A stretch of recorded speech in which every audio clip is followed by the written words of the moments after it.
चलिए दोस्तों, आज जो है मैथ के टॉप 10 क्वेश्चन करेंगे और यहाँ पर हर एक क्वेश्चन की मैं आपको ट्रिक बतलाने की कोशिश करूँगा जिससे कि आप एग्जाम में ऐसे क्वेश्चनों को आसानी से फोड़ दें। देखिए, ये क्वेश्चन आपसे आरआरबी ग्रुप डी 2022 में पूछा गया। क्या कहता है? ए का वेतन बी के वेतन से 20% कम है, बी का वेतन ए के वेतन से कितने प्रतिशत अधिक है। बहुत ही ज़्यादा सिंपल क्वेश्चन है। कैसे किया जाएगा देखिए, यहाँ पर दो बंदे हैं, एक दूसरे की कंपेयर हो रही है। एक तो ए है और दूसरा कौन है? बी। ओके, ए का वेतन बी के वेतन से 20% कम है, तो इसका वेतन तो हमको पता ही नहीं है। हमेशा याद रखना, जिसका वेतन ना पता हो उसका वेतन हमेशा जो है 100 मान लो। ओके, ऐसा करने से क्वेश्चन बहुत आसान हो जाता है। इसका वेतन इससे कितना कम है? 20 रुपये कम है या 20% कम है। इसका मतलब इसका जो है 80 है। ओके, इसका अनुपात निकालो। अनुपात कैसे निकालेंगे? इसको सिंपलेस्ट फॉर्म में लेकर आओ, काटो। 20 चौक 80, 20 पंजे 100। ठीक है, 4:5 आ गया। ए का वेतन 4 है, बी का वेतन 5 है। बी का वेतन ए से कितना अधिक है? 1 अधिक है। ठीक है, हमको यही तो निकालना है। बी का वेतन ए के वेतन से कितने परसेंट अधिक है, कितने प्रतिशत अधिक है। तो देखिए, वैसे तो 1 अधिक है बी का, जिससे तुलना होती है उसकी वैल्यू हमेशा नीचे रखी जाती है। बी की तुलना किससे हो रही है? ए से।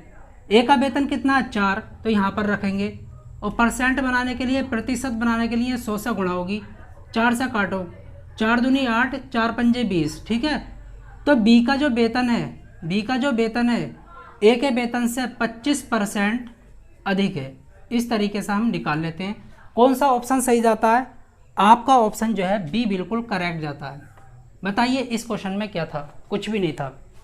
चलिए अगला क्वेश्चन करते हैं। आरआरबी ग्रुप डी 2022 में पूछा गया जबरदस्त क्वेश्चन है। जो भी आपको डेटा दे रखा है, अभाज्य गुणनखंडों का योग ज्ञात कीजिए। कैसे करेंगे देखिए, बहुत सिंपल है। सबसे पहले जो भी आपको डेटा दे रखा है उसको लिखो। क्या दे रखा है? 9 की पावर 6 गुणा 12 की पावर 4 गुणा 7 की पावर 7। ओके, अब क्या करेंगे देखिए, यहाँ पर जो है अभाज्य गुणनखंड बनाएंगे। कैसे? प्राइम फैक्टर कैसे बनाएंगे? क्या ये प्राइम फैक्टर है? नहीं। ये प्राइम फैक्टर है? नहीं, क्योंकि ये नंबर जो है 3 से कट रहा है और ये 2 से भी कट रहा है, 4 से भी, 3 से भी, 6 से भी, तो ये प्राइम नहीं है। प्राइम बनाओ। क्या मैं इसको 3 की पावर 2 लिख सकता हूँ और उसकी पावर कितनी है? 6 गुणा, क्या मैं 12 को 3 गुणा 4 लिख सकता हूँ, उसकी पावर 4 दे रखा है, गुणा 7 की पावर 7। इस तरीके से। अब देखिए, 3 सबको पता होगा ए की पावर m हो और होल पावर n है, तो इन दोनों के आपस में गुणा हो जाती है ए की पावर m गुणा n।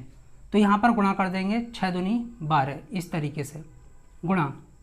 यहाँ पर एक कंडीशन है, अगर a गुणा b है, ओके, इसकी पावर मान के चलो m है, तो ये पावर इस पर भी आएगी, इस पर भी आएगी। a की पावर m गुणा b की पावर m। इस तरीके से लिख सकते हैं। तो यहाँ पर लिखेंगे 3 की पावर 4 और 4 की पावर 4 गुणा 7 की पावर 7। क्या ये प्राइम है? नहीं, क्योंकि ये 2 से भी कट रहा है, 4 से भी, तो इसको भी प्राइम बनाओ। 3 की पावर 12 गुणा 3 की पावर 4। आप बहुत तेज़ी से कर सकते हैं, ये मैं आपको बतला रहा हूँ। 2 की पावर 2, ठीक है, और यहाँ पर 4 गुणा 7 की पावर 7। इस तरीके से देखिए, अगर आधार एक जैसे होते हैं, ए की पावर m है गुणा ए की पावर n है, अगर आधार एक जैसे हैं गुणा में, तो पावर आपस में जुड़ जाती है, ए की पावर m प्लस n। इस तरीके से तो यहाँ पर पावर जुड़ जाएंगी, 3 की पावर 12 और 4 16। ओके, गुणा, इसको मैं क्या लिख सकता हूँ? 2 और उसकी पावर 2 चौक 8 गुणा 7 की पावर 7। आपको यहाँ पर क्या निकालना? अभाज्य गुणनखंडों का योग। तो यहाँ पर जो है अभाज्य गुणनखंड कौन है? एक तो 3 है, एक 2 है और यहाँ पर 7 है। ठीक, तो यहाँ पर हमको सम निकालना है। ओके, कैसे निकालेंगे? बहुत आसान है। 3 को यहाँ पर लिखेंगे प्लस 2 को लिखेंगे प्लस 7 को लिखेंगे। कितना हो गया टोटल? 12। तो अभाज्य गुणनखंडों का जो योग आया वो कितना आया? 12 आया। कौन सा ऑप्शन सही है आपका? ऑप्शन बी आपका बिल्कुल करेक्ट है। तो इस तरीके से हम कर लेते हैं। बतलाइए इस क्वेश्चन में क्या था। हमेशा याद रखना प्राइम फैक्टर में आपको तोड़ना पड़ेगा, नहीं तोड़ते हैं तो क्वेश्चन को गलत कर लेंगे। बहुत सारे बच्चे जो है जल्दबाजी में क्या करते हैं, पावर को जोड़ देते हैं, ठीक है। और ऑप्शन में कभी कभी दे रखा होता है, देखिए 16 और 8 कितना होता है 24, 24 और 7 कितना होता है 31। आपको ऑप्शन में दे रखा हो सकता है कि 31 भी हो, तो बच्चे जो है 31 लगा देंगे, लेकिन गलत कर लेंगे, ठीक है। तो देखिए अगला क्वेश्चन क्या कहता है आपसे, बेहतरीन क्वेश्चन है, ज़बरदस्त क्वेश्चन है। ए अकेला एक काम को 3 दिनों में समाप्त कर सकता है, बी अकेला उसी काम को 7 दिनों में समाप्त कर सकता है। यदि ए और बी मिलकर 2 दिन में काम करते हैं तो काम का कितना हिस्सा शेष बचेगा। अगर ए और बी काम को मिलकर करते हैं तो कितना हिस्सा शेष बचेगा, कैसे करेंगे, बेहतरीन क्वेश्चन है। चलिए ऐसे क्वेश्चन को जो है ना हम बहुत आसानी से कर सकते हैं। कैसे करेंगे, यहाँ पर क्या कहता है, ए अकेला एक काम को 3 दिनों में समाप्त करता है, तो ए जो है उस काम को कितने दिनों में करता है, 3 दिन में, ठीक है। बी उसी काम को जो है कितने दिनों में करता है, 7 दिनों में। टोटल काम है कितना ये तो निकालो, तो इनका एलसीएम निकाल लो, 3 और 7 का। 3 और 7 का जो एलसीएम आता है वो कितना आता है, 21 आता है, ओके। जो ये एलसीएम होता है इसी को हम टोटल वर्क बोलते हैं, क्या बोलते हैं, टोटल वर्क, ओके। चलिए ए की जो है इफिशियंसी निकालेंगे, एक दिन में कितने यूनिट काम कर रहा है बंदा, ठीक है। 3 सत्ते 21, एक दिन में 7 यूनिट काम कर रहा है। टोटल वर्क को दिनों से डिवाइड कर दो तो एक दिन का काम निकल कर आ जाएगा। बी की इफिशियंसी देखेंगे, बी की क्षमता क्या है, 7 से 21 को डिवाइड करो 3, मतलब एक दिन में जो है 3 यूनिट काम कर रहा है, कौन, बी। इसकी इफिशियंसी ये निकल कर आ गई। ये दोनों मिलकर 2 दिन तक काम करते हैं। अच्छा इन दोनों का एक दिन का काम कितना है, अगर मैं एक दिन का काम देखूं, ठीक है, तो एक दिन का काम है 7 + 3, ठीक है। ए जो है 7 यूनिट काम करता है एक दिन में और बी जो है 3 यूनिट काम करता है, तो एक दिन का काम कितना हो गया, 10 यूनिट। कितने दिन तक काम करते हैं मिलकर, 2 दिन तक, 2 से गुणा कर लो तो कितना हो गया, 20 काम हो गया, ठीक है। हमको क्या निकालना, शेष हिस्सा, ठीक है। शेष कितना काम बचा, बहुत आसान है। टोटल काम कितना है 21, 20 तो ये कर चुके हैं, ठीक है, तो बचा कितना 1, तो यही जो है आपका राइट आंसर है, ठीक है। टोटल काम का 1 पार्ट बचा, बस इस तरीके से हम कह सकते हैं। कौन सा ऑप्शन सही है, ऑप्शन जो है आपका डी बिल्कुल करेक्ट है, डी बिल्कुल यहाँ पर सही जाता है। चलिए अगला क्वेश्चन करते हैं, क्या कहता है, निम्नलिखित में से कौन सी भिन्न सबसे बड़ी है। आरआरबी ग्रुप डी 2018 में पूछा गया, जबरदस्त क्वेश्चन है, सेकंड्स में कर सकते हैं। कैसे, देखिए यहाँ पर आपको जितनी भी फ्रैक्शन दे रखी हैं इनको यहाँ पर लिखो, 1/8, ओके, 2/12, 3/16, 4/20। सबसे बड़ी भिन्न कौन सी है, सबसे बड़ा फ्रैक्शन यहाँ पर निकालना है। तो क्या आप 1 को 8 से डिवाइड करोगे, क्या 2 को 12 से डिवाइड करोगे, तब बताओगे सबसे बड़ा कौन सा है। ऐसा नहीं करना होता, बहुत आसान ट्रिक है। देखिए 12 की गुणा 1 से करो, 12 12, ओके, 8 दूनी 16, यहाँ पर कौन बड़ा आया है, 16 बड़ा आया है, 8 दूनी 16, इसका मतलब ये वाली छोटी है ये वाली बड़ी है, तो इसको रखेंगे, इसको हम ख़त्म कर देंगे। अब इन दोनों की तुलना करेंगे, 16 दूनी 32, ओके, 12 तिया 36, कौन सा बड़ा है इनमें, ये वाला, 12 तिया 36, इसका मतलब ये छोटा है और ये बड़ा है। अब बच्चे 2, 20 तिया 60, 16 चौका 64, ओके, कौन सा बड़ा है इनमें, ये वाला, ये छोटा है ये बड़ा है। सबसे बड़ी भिन्न आपकी निकल कर आ गई। ऑप्शन आपका मेरे दोस्तों कौन सा सही जाता है, ऑप्शन बी आपका बिल्कुल करेक्ट जाता है, मतलब कि 4/20 सबसे बड़ी भिन्न है। इस तरीके से निकाल लेते हैं और इसी तरीके से सबसे छोटी भिन्न भी निकाली जा सकती है, ओके। फिर इनको छोड़ते, जो बड़ा आता है उसको छोड़ते चले जाते, सबसे छोटी आ जाती।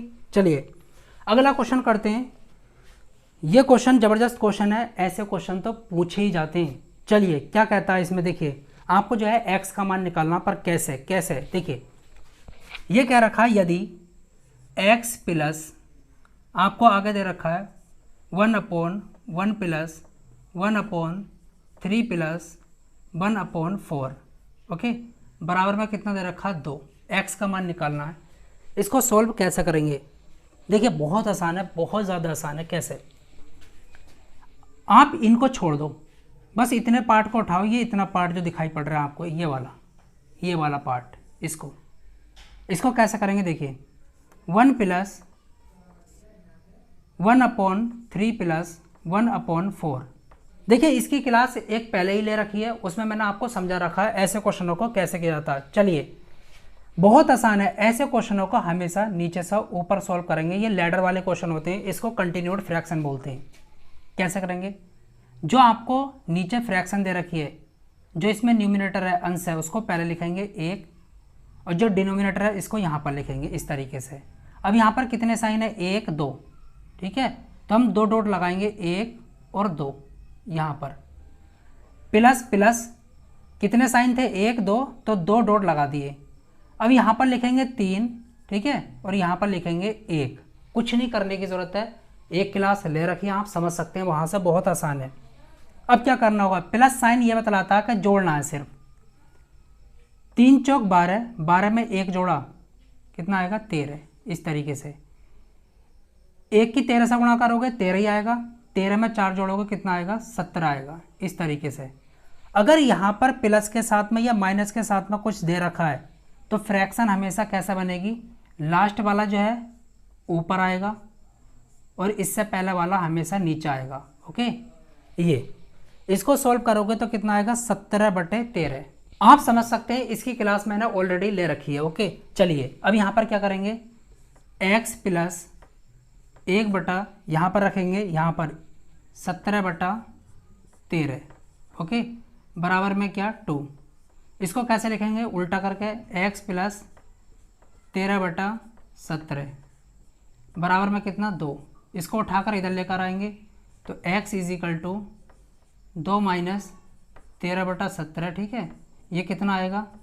17 दूनी 34, 34 में से 13 का कितना बचा? 21, 21/17, ठीक है। तो x की जो वैल्यू आएगी वो 21/17 आएगी। कौन सा ऑप्शन आपका सही जा रहा है बतलाइए? 21/17 कहीं है, ऑप्शन डी आपका बिल्कुल करेक्ट जा रहा है। चलिए अगला क्वेश्चन करते हैं। ये आरआरसी हाजीपुर ग्रुप डी 2014 में पूछा गया, कैसे करेंगे? बहुत आसान क्वेश्चन है, बहुत आसान।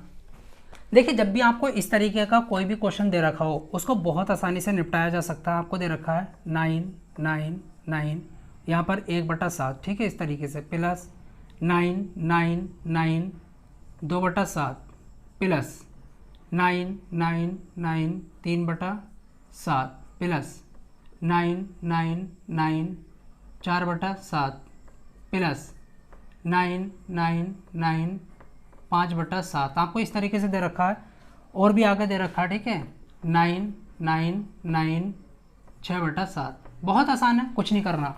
देखिए जो भी फ्रैक्शन वैल्यू है इसको छोड़ दो, ये जो है ये कितनी बार है? 999, 1 2 3 4 5 6। आपको क्या करना है? 9 9 9 गुणा 6 कर लेना, ठीक है, प्लस। अब आप देख रहे होंगे बच्चा क्या है? 1/7 plus 2/7 plus 3/7 plus 4/7 plus 5/7 plus 6/7, ठीक है। लिखने की ज़रूरत नहीं है, ये तो मैं आपको समझा रहा हूँ। इसको किस तरीके से कर सकता हूँ? क्या मैं इसको 1000 - 1 लिख सकता हूँ और गुणा 6, कोई दिक्कत वाली बात नहीं है, प्लस। देखिए 6 और 1 कितना होता है? 7, ठीक है, 7 से 7 कटेगा 1 आएगा, प्लस 2 और 5 कितना होता है? 7, 7 से 7 कटेगा 1 आएगा।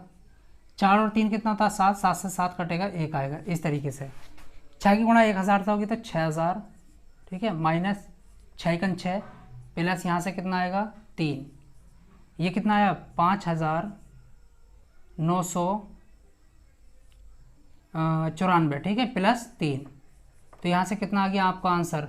5997 आपका राइट आंसर है। 5997 है ऑप्शन में।